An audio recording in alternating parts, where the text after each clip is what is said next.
All right, welcome back, everybody. Episode 9 of the College Football Payoff podcast, week 11 of the season. Dan with Big Country, and we're jumping into it again. Yeah, disclaimer before this week's episode. Over the past couple weeks, Stan and I have been committed to giving out 6 locks a week. We usually those that result in winning records. This week is a little different. This board sucks. I've already had my most confident bet taken off the board with Alabama minus 28 against LSU and their terrible defense. We're going to watch Texas A&M not be able to play this week.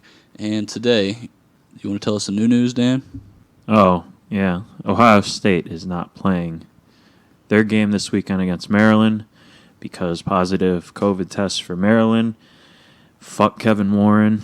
This is detrimental news because the Big Ten, as we know, they did not schedule any bye weeks or any weeks for making up games. So now you have a team that is going to represent the Big Ten in the College Football Playoff almost indefinitely, a Heisman hopeful who's not going to be able to play this week, and if their game next week, if they can't play next week against Indiana, let's say something happens and that game gets canceled, right, and then Indiana goes on to win out, Indiana will have played one more game than Ohio State, and that'll put them in the Big Ten championship game. Man, so that puts Ohio State at 7 games they're going to play this year? Yeah, I mean, that's the absolute minimum threshold. I do not want to see a 6-0 team in the playoff. You shouldn't. If Ohio State isn't able to finish out their season, I guess that leaves Indiana as the only real team for the Big Ten that can get in. Does anyone want to see Indiana in? No.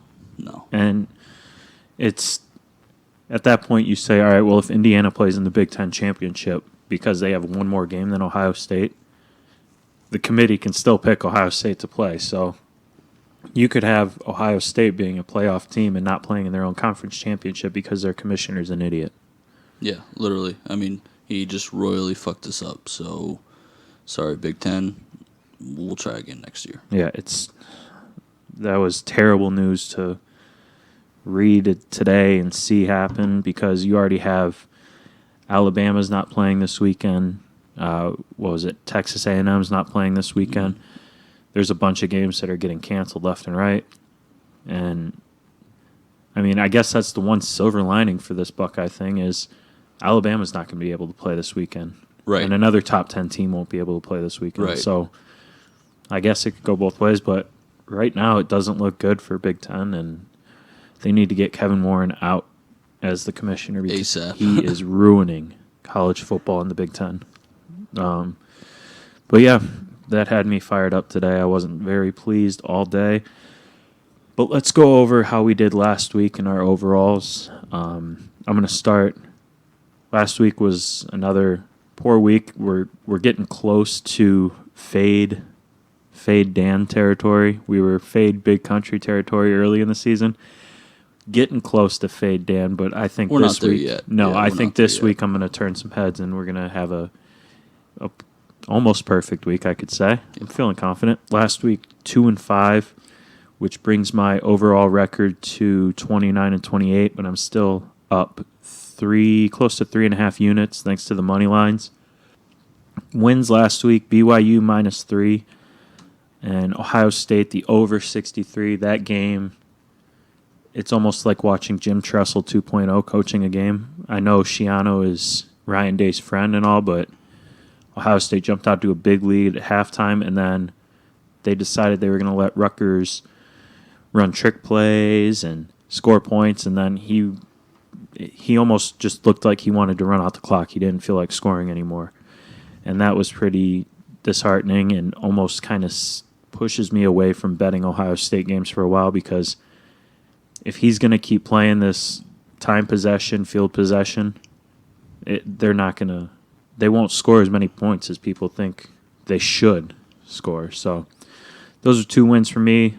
Losses were Miami -10.5, Georgia -3.5. They got absolute shit canned against Florida. That game was ugly too. There was a lot of injuries. Game. Oh man, that was a physical game too. Yeah, I'm talking about injuries because there was a hit on Kyle Pitts. He had to leave the game. But the guy who hit him was more injured than Pitts was. Yeah, it was hard hitting.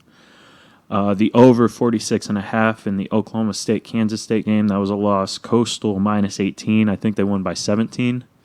Yes. So that's fun. And then Michigan State just decided not to show up against Iowa, took a complete beating. So the moneyline moneymakers 5-4.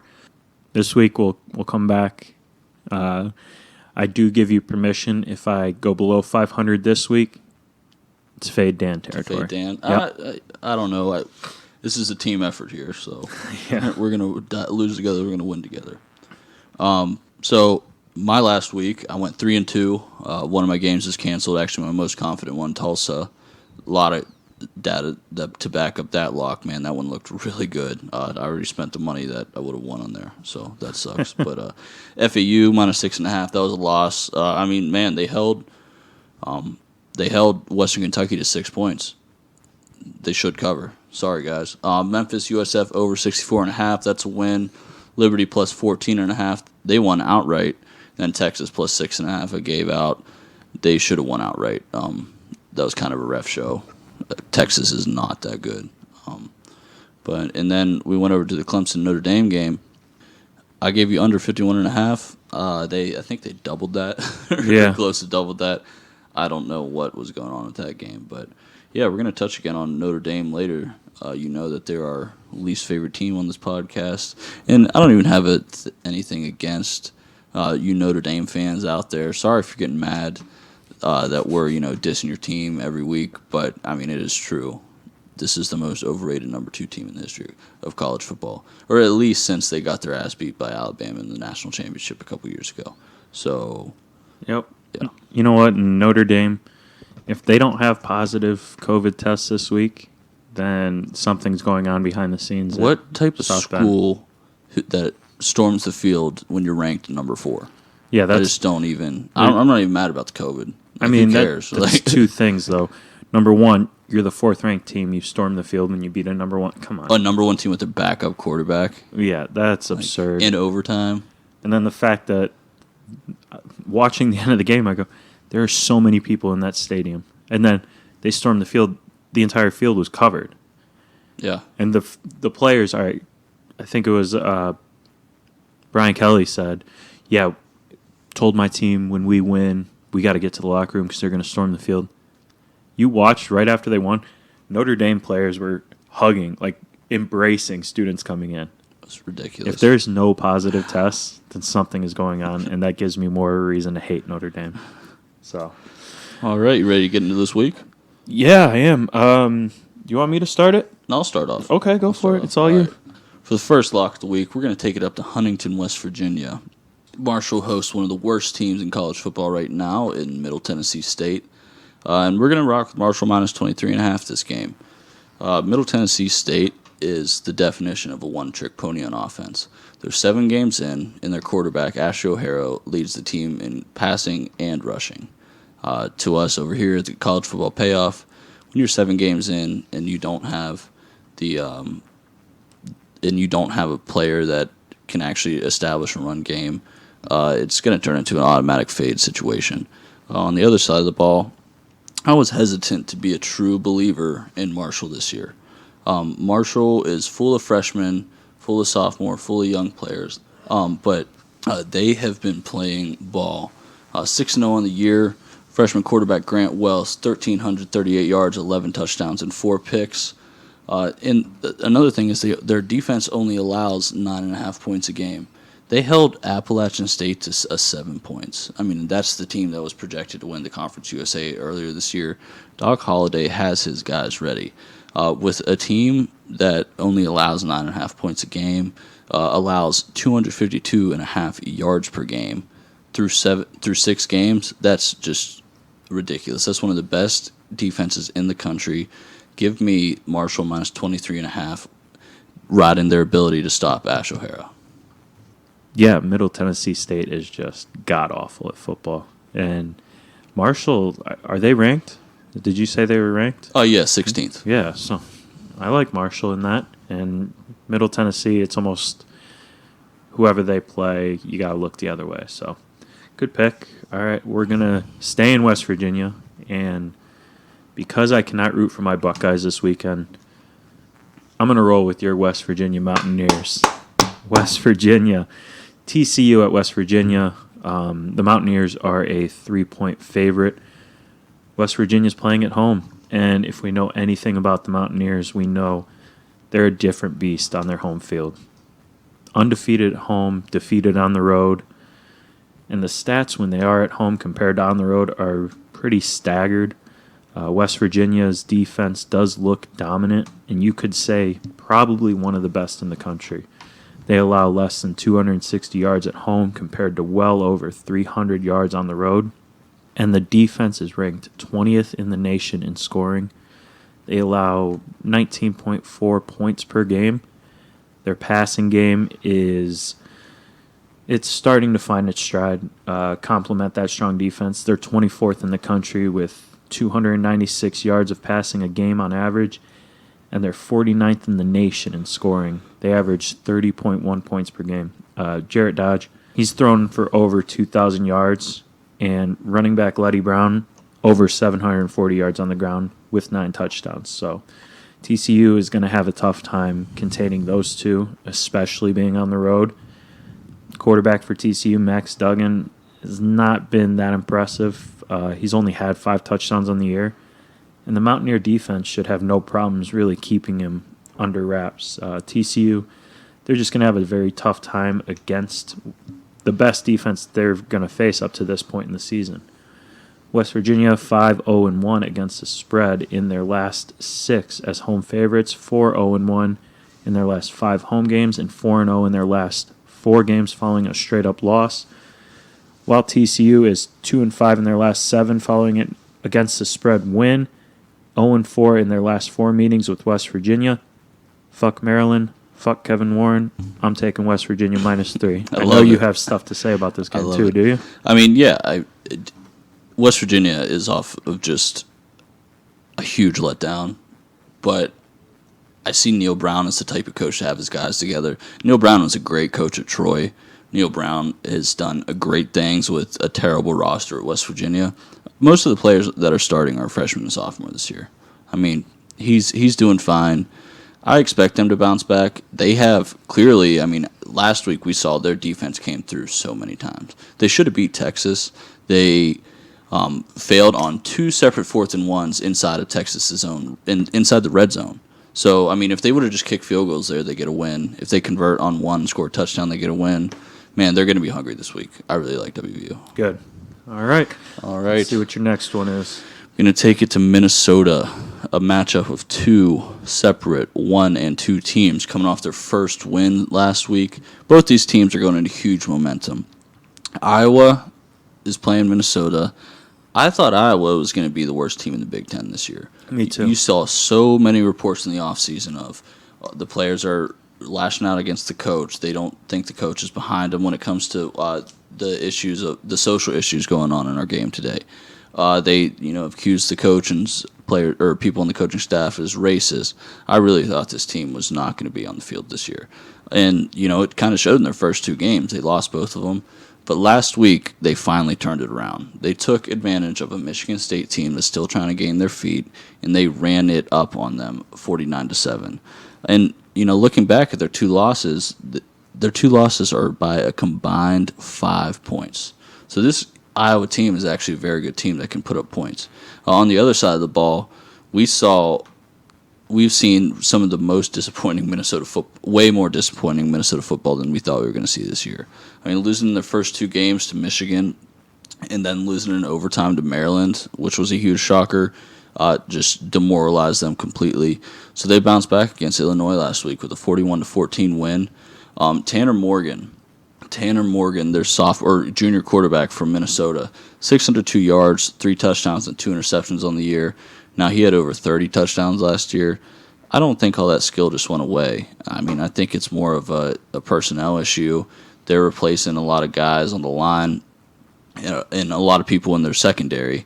So, I mean, I see Minnesota as a team that's finally gained their feet. If you look on the other side, or on right next to Tanner Morgan in the backfield, we have Ibrahim, the starting running back, 97 carries, 571 yards, and 10 touchdowns through 3 games. So Minnesota can find the ways to score points, and that's exactly what I figure both these teams are going to do this week. I love the over 58. I love that Minnesota's given up 36 points a game and 481 yards a game. Iowa's offense is super hot right now. Give me the over 58 in Minnesota. Yeah, watching Iowa last week against Michigan State, it was a different Iowa team because usually when you think Iowa, it's defensive football. They run the ball. They don't put up a lot of points. So watching them score points is kind of alarming for opponents. Minnesota, I thought they were poised to have a really good season. PJ Fleck always brings his teams to play. Right. And like you said, I think they're starting to get their feet under them, and the offense is not an issue there. The defense is kind of where it's skeptical. So I think with the way that Iowa, coming off a big win and a lot of points last week, coming into play Minnesota where the defense isn't proven yet, I think the over is a good play there. All right, I'm going to go with my next one, Wake Forest at North Carolina. North Carolina is a 13.5-point favorite. This game it could be a very, very good game. A sneaky matchup that not many people will notice until it is over. Wake Forest, they're in the midst of a 4-game winning streak, and the Tar Heels still have a chance to potentially win the conference. So this game is going to be competitive. For Wake, their one loss on the season was a 3-point road loss to NC State, who last week gave Miami a pretty good game, a pretty competitive game. And their quarterback is former Quarterback One star, the show, QB1 on Netflix, former star Sam Hartman. Love that guy. And he hasn't thrown a pick in 5 games this season. I mean, he's been sacked quite a bit, but no interceptions, and over 200 yards in 3 of the 5 is pretty promising to go up against North Carolina, who allows 200 yards or more through the air in 5 of the last 7 games. Rushing defense has not been that strong for North Carolina as of late either. They give up 185 and 3 touchdowns to Duke last week, 210 yards and 3 touchdowns to Virginia. And Kenneth Walker III, Christian Beal-Smith for Wake account for 15 touchdowns and 1,000 yards on the ground. So, we talked about that. Let's talk about the Tar Heel offense for a minute. Sam Howell, the quarterback at North Carolina, he has at least 3 touchdowns in 3 of his last 5 games and over 225 yards in every game this year. He's only thrown 5 interceptions on 203 pass attempts. His arm will be going up against a defense that has given up over 200 yards in 4 of the last 6 games and at least 1 touchdown in 5 of the last 6. So the Demon Deacons defense does have 11 interceptions and 3 pick sixes on the season. That could come into play. Maybe you have a turnover to get the ball back to your offense or defensive touchdown in this one. I think you know where I'm going with it because the 13.5, I'm kind of iffy about it. I'm going to stay away, so I'm looking at the total in this one, which was at 66.5. The running attack for North Carolina has 18 touchdowns, 1,500 yards between the 2 backs, Javonte Williams, Michael Carter. Wake Forest gives up at least 120 on the ground in 5 of the last 6 games, multiple touchdowns in half of their games this year. So we have 2 offensive teams going up against some suspect defenses. Either team can come out with a win, which is why I'm staying away from the spread, but both teams have been scoring a lot of points, and that's going to be that's going to hit the over 66.5, with North Carolina averaging 38.3 per game, Wake averaging 37.1 per game. Wake Forest has put up 38 in 3 of the 5 games this year, and North Carolina has scored 41 or more in 4 of the last 5. On top of that, game is being played in North Carolina, where the last 2 games played there, the total of those 2 games, 186 points. I like it. I'm going to do, well, first of all, fuck Maryland, fuck Kevin Warren. We're going to hit the over 66.5 with Wake Forest and North Carolina. Love it. Love it. All right, I'm taking my next pick up to Michigan State, who's hosting Indiana this week. Indiana on the road is a 7.5-point favorite, and I like them for a lot of reasons here. When is the last time, if that you can remember, or if I don't even think this has happened in our lifetime, that Indiana has been 3-0? It hasn't. It's been over 30 years or 20 or 30 years, I think. Right? Yeah. So they're on the highest wave they've been in the last couple of decades. 3-0 to start the year, behind quarterback Penix Jr. He's got 750 yards, 7 touchdowns, and 1 interception. He is leading that offense to score points. They're up to 37 points a game. And this is less of an Indiana pick and more of a fade Michigan State pick. So Mel Tucker left Colorado University for Michigan State. He's going into his 4th game coaching there. If you look at his first 3 games, they're really not that impressive. The team obviously got up for the game against Michigan. That's their biggest rival. They were able to pull out a win against just a terrible Michigan defense. I mean, I think that was way overrated. But their new coach is still trying to make them find their feet. Through 3 games for them, their leading rusher, Simmons, in the backfield, has 132 yards. So their leading rusher is averaging under 40 or close to 40 yards a game.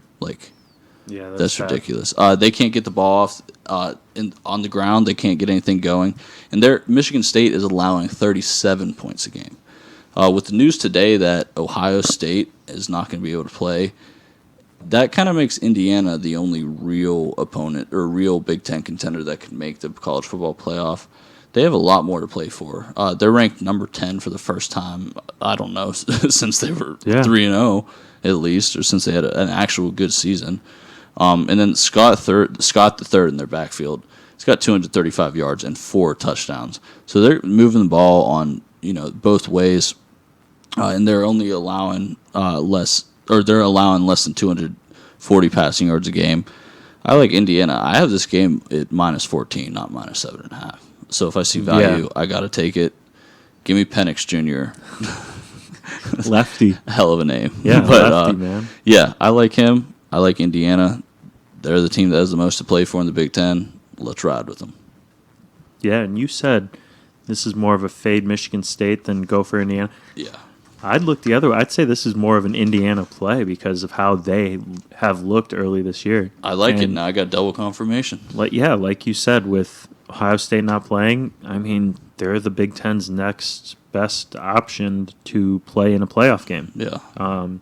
You saw Michigan just completely collapse. Yeah, Penn State's 0-3. Penn State, are they 0-3? Yeah. Yeah. That's I've never seen that. I mean, Indiana's pretty damn good, and it's not just a basketball school right now. They're playing some good ball. You got a lefty quarterback, but they got to get it in this year while they can. Exactly. Yeah. You were a lefty quarterback, weren't you? No, I was right-handed. Don't give me the lefty. My bad. Come on. All right. Let's see my next game. Number 12, Georgia, 13.5-point favorite. They're traveling to Missouri. So we spoke early in the show about last week being a tough football game for Georgia. And when I say tough, I mean physical. And it left Georgia pretty battered. The offense did start off pretty hot, but Florida was just way too much for Georgia. Stetson Bennett, the quarterback, he did not look good. He actually hasn't looked good all season, to be honest. In that game, so he injured his shoulder early in the game. He took a hit, and you can kind of see him moving his arm around. Once that started happening, you could tell that the offense was not going to be doing anything with him at quarterback. So now Stetson Bennett he's questionable for this game. We're not sure which quarterback we're going to see this weekend. Is it going to be former Trojan JT Daniels or freshman Dwan Mathis? Whoever it's going to be, they're going to have their star receiver George Pickens back from injury, and running back Zamir White is still playing. He's been playing pretty good all year long. So you don't need a star quarterback when you're just going to hand the ball off to that guy. This is going to be a game for Zamir White to shine. He's going up against the Missouri defense that they've struggled all season long. They're 94th in passing defense and 41st in rushing defense. They give up 33 points a game, which is 82nd in the FBS. And Missouri's offense is not doing well this season either. Now, to make matters worse, they have to go up against a Georgia defense that is pissed off after getting embarrassed in front of the country last week, and a defense that's pretty good. Missouri, one of the lowest scoring offenses in the conference, and Georgia has one of the best scoring defenses in the country. Georgia's ranked 22nd in the nation, allowing 20.8 points per game. Missouri's 99th in the country in scoring. They put up just shy of 23 points per game. Look for Georgia to come out swinging for the fences in this one because they are past the toughest part of their schedule, and now they get to play some of those easier opponents in the SEC. Breakout game for the Bulldog offense, and also the last time Missouri played, they were 13-point dogs against Florida, and they were destroyed 41-17. They're 13-point dogs in this one. Do the math. Yep. Easy. Fuck Maryland. Fuck Kevin Warren. Even though Georgia has lost 2 games, they were 2 of the top programs in the FBS. And the 4 games that they did win were all by double digits. Missouri will score less than 20 and could give up a big game to Zamir White. So Georgia, 9-3 against the spread in their last 12, following an against the spread loss, 9-3 against the spread in their last 12 November games, while Missouri is 1-6 against the spread in their last 7 following an against the spread loss, 1-6 in their last 7 following a straight up loss. I'm going Georgia minus 13.5 this week. Like it. I like it. Yeah, they're in a good bounce back spot too. Absolutely. All right, I'm taking this down to Vanderbilt. We're fading Vanderbilt, by the way. Good. Yeah, we're going to go with Kentucky minus 17 this year. Kentucky's off 2 straight losses, but they haven't played since Halloween. They've had 2 weeks to digest that they have the possibility of going on a 3-week losing streak, and with that third loss being Vandy, I expect them to come out hot. Now, they have struggled a lot this year on offense. They only average 333 yards a game. Or pardon me, they average less than 300 yards a game. That's not really a winning formula in college football, but somehow they're still 2-4. Now, Vanderbilt, on the other hand, their offense is terrible too. They only score 12.4 points a game. That's ridiculous. On the other side of the ball, they're allowing 35.4 points a game. If we just see the delta of their averages of points per game and points allowed, that's sitting at 23 points right now, 6 points under this line, or 6 points over the line that Kentucky has. Although Kentucky's been struggling on offense, they have found a lot of light in their rushing game. They have a dual-threat quarterback in Terry Wilson, who's also, outside of his rushing accolades, he has thrown for 602 yards, 4 touchdowns, and 1 pick. They have Rodriguez in the backfield next to him that's rushed for 413 yards and 4 touchdowns. Man, Kentucky, this is just a technical play. Vanderbilt is not going to win a game this year. Usually they're good for 3, maximum 4 wins a year, with most of those coming non-conference, and then they'll sneak one in from the SEC. Their chance to sneak one in the SEC was last week against Mississippi State, who's almost every bit as bad as Vanderbilt. Vanderbilt ended up losing by 7. Also, if we use the transitive property in football, Kentucky beat Mississippi State 24-2. Mississippi State beat Vanderbilt 24-17. You do the math. I'm rocking with Kentucky minus 17 here. I like the transitive property in football. That's good. Yeah, this is fade Vandy all the way. Yeah, that's all you have to say. Yeah, I like the coach down there, and he every now and again has the defense ready. But man, this is just getting kind of embarrassing for Vanderbilt. I don't remember the last time they had a decent team. Yeah.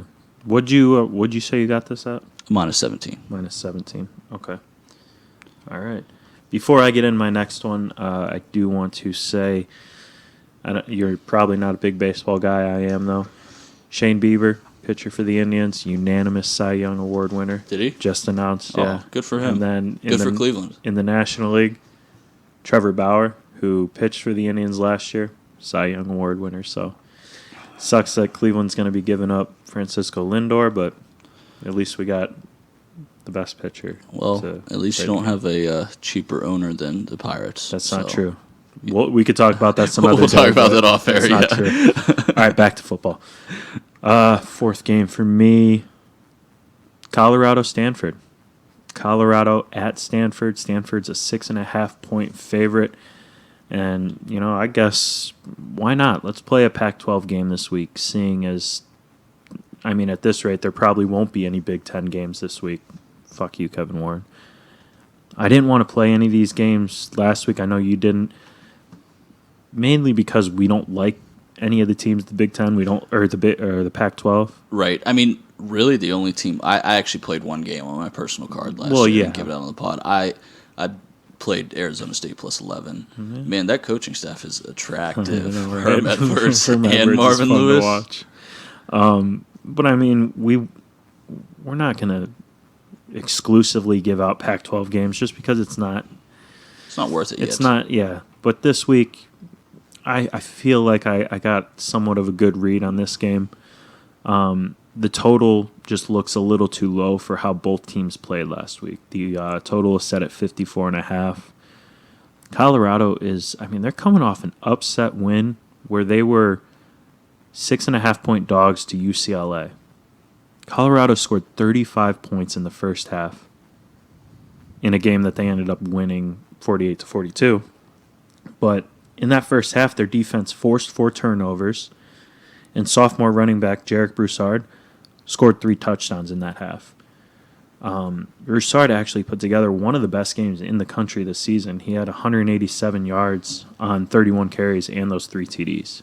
That's a great game, and it was overshadowed because no one wants to watch the Pac-12. Their quarterback was not that bad either, Sam Neuer, 20 of 31, 257 and a touchdown. He also added 1 on the ground. So 35 points in the first half as an underdog is pretty promising. But the second half, they stalled out. That would scare people away from the spread, but when I look at the game they played last week and what the spread was, it's not scaring me away from this one. I'm playing the total, but it starts to make me think about, what about Colorado at plus 6.5 here? It could be a sneaky little play. Well, I will say there is a trend in your favor. Over the last 15 years, teams that have, and I heard this from some other podcasts, so don't come at me if I get it wrong, okay? But teams that have played one or more game versus teams that haven't played the first game, the team that hasn't played the first game yet has covered 65% of the time. Yeah. I like it. I don't know. They were 6.5-point dogs against UCLA. They won that game. They're 6.5-point dogs against Stanford. I don't know. But Stanford, they had the toughest matchup in the Pac-12 opening weekend by far. They had to go up against probably the only team in the Pac-12 you can say is a playoff hopeful in Oregon. Even has a chance, yeah. Yeah. Probably won't go, though. And they had to play the Ducks without their starting quarterback, Davis Mills, because of COVID, and their top wide receiver, Conan Weddington, because of COVID as well. Now, he was contact tracing, not testing positive or anything. On top of that, their kicker missed 4 field goals, and Oregon scored 14 in the third quarter. You felt like the game was already out of reach because of the quarterback, receiver, and the kicker all rolled into one. So this week, they get those 2 back. Mills last year started 6 games, had close to 2,000 yards and 11 touchdowns. Stanford rushing attack, which was able to perform with success last week, will get a compliment with the passing game this week. Austin Jones, he had 100 yards, 2 touchdowns. He averaged 5 per carry. I think this game's going to be high scoring with Mills coming back and Colorado looking to pull off another upset with their high-powered offense. They're going to fix whatever went wrong last week in the second half, so they'll score more. They'll be more consistent, come out with a little bit of an edge. In the last 8 November games for Stanford, the over 6-2. And the over is also 4-0 in the last 4 games following an against the spread loss, and the last 4 home games for the Cardinal. Taking the over 54.5, and I might take Colorado plus 6.5 unofficially. I don't know yet. Fuck Maryland. Fuck Kevin Warren. Let's go. I am, for my last lock of the week on this really shitty card. Well, no, my card's good. The board's bad. The board's bad. But anyways, we're going to go back and we're going to fade the most overrated number 2 team of all time, Notre Dame. Hey. Right. So Notre Dame, as we all know, stormed the field after beating a backup true freshman quarterback. Congratulations, number 4. You're now number 2 for beating a backup. But on top of that, this is a huge letdown spot for Notre Dame. This is still the team that only scored 12 points against Louisville. 12 So, points. yeah, let's not forget that. This is the team that almost blew it to Florida State. They played Pitt, who's the last 3 games have been Pitt, Georgia Tech, and Clemson. Georgia Tech and Pitt are super easy teams to beat. I mean, that shouldn't even have been a game, and those games weren't games. Now, we think we have all this momentum. We think we're hot shit because we beat a backup true freshman quarterback. I just see a huge letdown spot. No matter with the win in double overtime last week, Ian Book made mistakes that you can't make every week. He fumbled in the end zone, turned it over, he threw picks. This kid is not as good as we think he is. On the other side of the ball, Boston College has been gaining momentum. They beat Pitt 31-30 in overtime. They did lose to a ranked Virginia Tech team who had their full roster, but they ended up putting up 48 points on Georgia Tech. They almost beat Clemson. They had it in the first half. Yeah. They played the same exact team Notre Dame played and were leading at half. So, let's not act like, if Boston College is almost beating Clemson, why is Notre Dame celebrating? Yeah. They're getting 2 touchdowns here. So you're going to look back. Boston College did only beat Syracuse on the road last week, 16-13 in the Dome. Man, they're coming off a huge letdown spot that week from Clemson the week before. Let's flip the tables.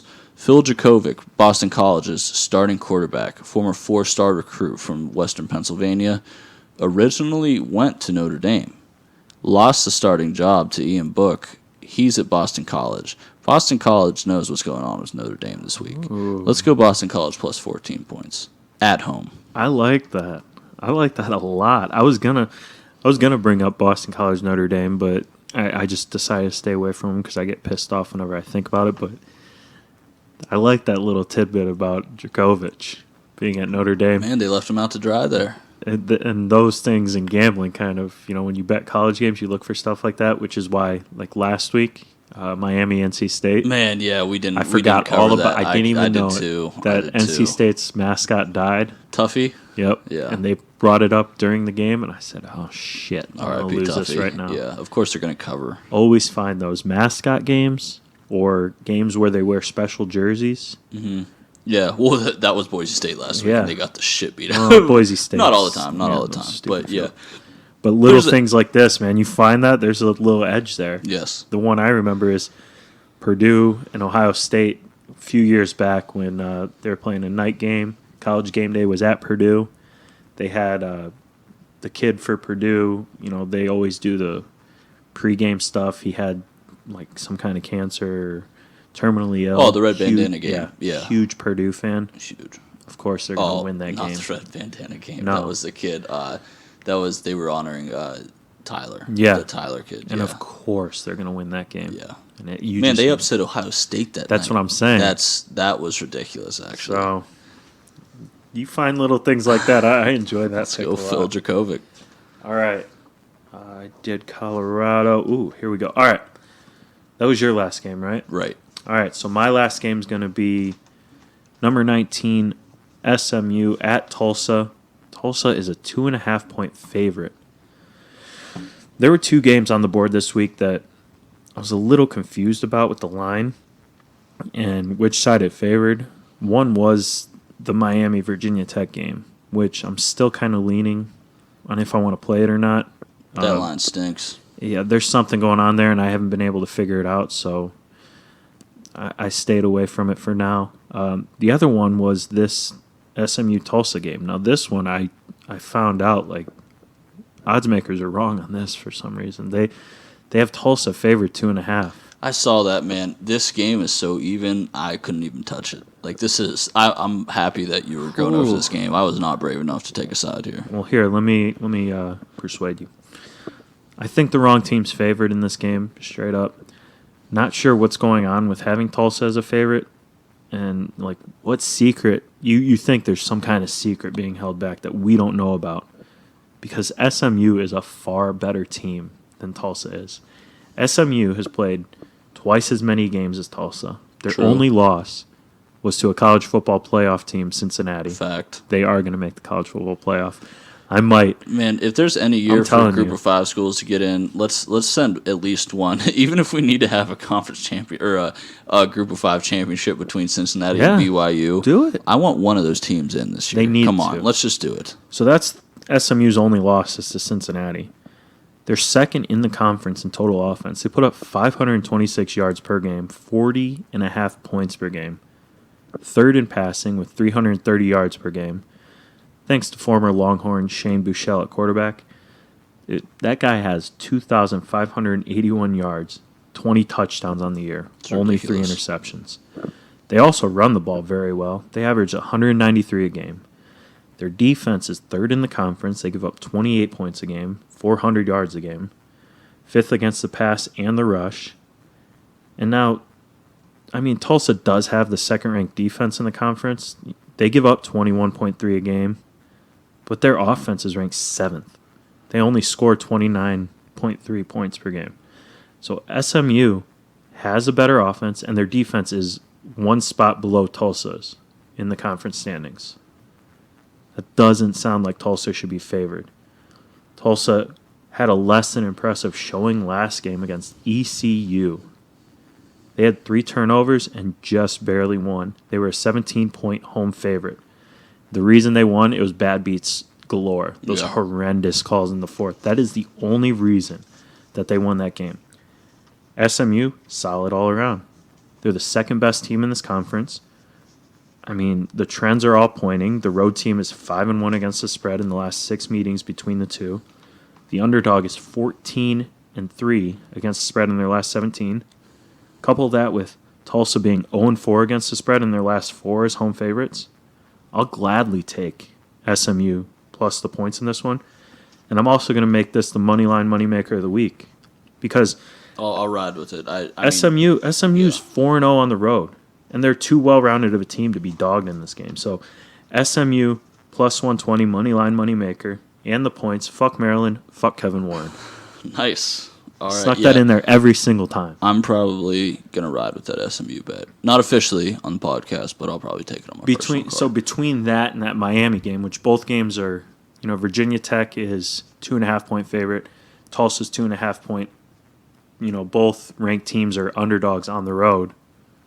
I think this one is the better one to play. Right. Oh, Miami's kind of... Man, the line's just so fishy there. I still haven't wrapped my head around it. Right. I really like the pick. This game's coming down to SMU offense versus Tulsa defense. Exactly. So, all right, there it is. Only 5 this week, but the board was horrendous. Hey, no, it's the smart thing to do. If you don't have 6 locks, don't give 6. I got 5 picks for you. Let's win with 5. Go over what you got then. All right, I got Marshall minus 23.5 versus Middle Tennessee State. I got the Iowa-Minnesota game running over 58. I got Indiana minus 7.5 at Michigan State. Kentucky minus 17 hosting Vanderbilt. And Boston College plus 14 points as the home dog against Notre Dame. Very nice. And then I'm going to bounce back this week. Remember, if I do not bounce back this week, fade Dan next week. It's okay. But this week, I'm feeling good about this one, guys.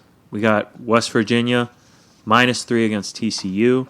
The over 66.5, Wake Forest, North Carolina. Georgia minus 13.5 against Missouri. Over 54.5, Colorado, Stanford. SMU plus 2.5 against Tulsa. And the moneyline moneymaker is SMU plus 120 over Tulsa. I like it. There's the cards. Here you go, guys. Yeah, make sure to like and subscribe on this video. You can find us on YouTube at College Football Payoff, not Playoff, Payoff.